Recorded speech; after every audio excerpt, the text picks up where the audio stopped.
আসসালামু আলাইকুম প্রিয় দর্শকবৃন্দ, আমরা আছি বাড়িমুখী কচু ১ এর একটি প্রদর্শনী। এটি flood reconstruction emergency assistance project, সংক্ষেপে ফ্রিপ প্রকল্পের একটি প্রদর্শনী। এটি হচ্ছে কটিয়াদী উপজেলার কৃষক ভাই এখানে কত বৈচিত্র্যময়ভাবে এই ফসলটি চাষ করেছে সেটি দেখাচ্ছি। এখানে কচু চাষ করেছে, কচুর মাঝে মাঝে আবার ডাঁটা শাক চাষ করেছে এবং চারপাশে দেখুন মান্দার গাছ দিয়ে ওইখানে বেড়া সৃষ্টি করেছে। এই বেড়াতে বরবটি, শিম, ঝিঙ্গা, চিচিঙ্গা ইত্যাদি গাছ সে তুলে দিয়েছে। এটা তার বেড়া হিসাবেও ব্যবহার হচ্ছে এবং আলাদা আইল ফসলও সে এখান থেকে পাচ্ছে।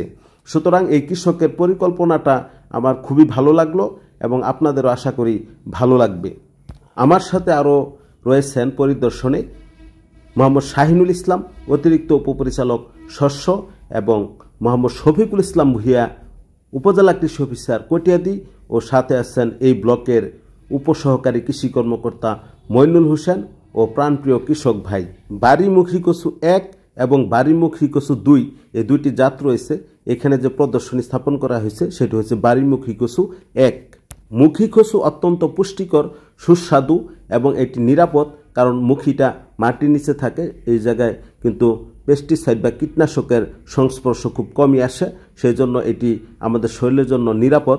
প্রতি ১০০ গ্রাম মুখী কচুতে ২৬৬ কিলোক্যালোরি খাদ্য শক্তি রয়েছে। তাছাড়াও নানাবিধ খনিজ পদার্থ, আমিষ, calcium, carotene, vitamin B1, vitamin B2 ও শর্করা ইত্যাদি রয়েছে। এবং এই মুখী কচুর ডাল ইলিশ মাছ দিয়ে রান্না করলে অত্যন্ত সুস্বাদু একটি খাবার হয়।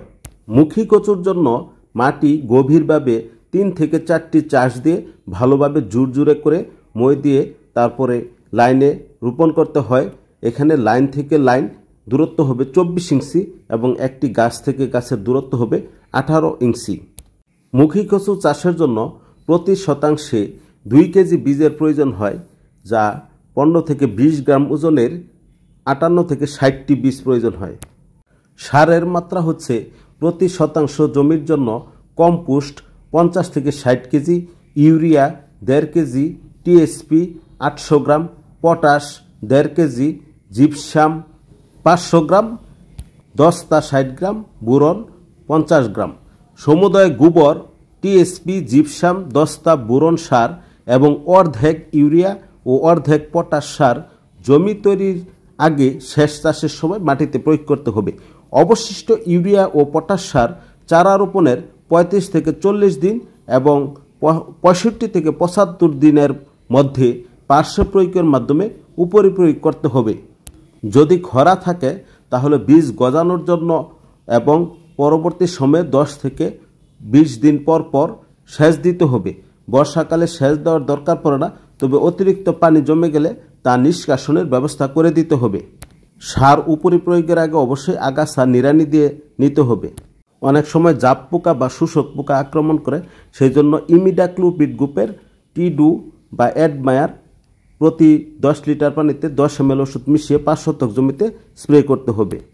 মুখী কচুতে অনেক সময় ছত্রাকের জনিত কারণে পাতা জলসানো রোগ হয়, সেই জন্য কার্বেন্ডাজিম গ্রুপের অ্যামকোজিম বা নোইন প্রতি ১০ লিটার পানিতে ২০ গ্রাম ওষুধ মিশিয়ে ভালোভাবে স্প্রে করতে হবে।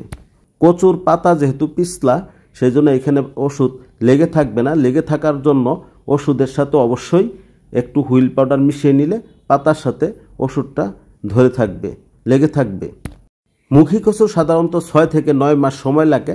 এর ফলন হয় শতাংশে ১২০ থেকে ১৪০ কেজি। তো বন্ধুরা, ভিডিওটি কেমন লাগলো সবাই একটু লাইক, কমেন্ট, শেয়ার করে পাশে থাকবেন ইনশাল্লাহ।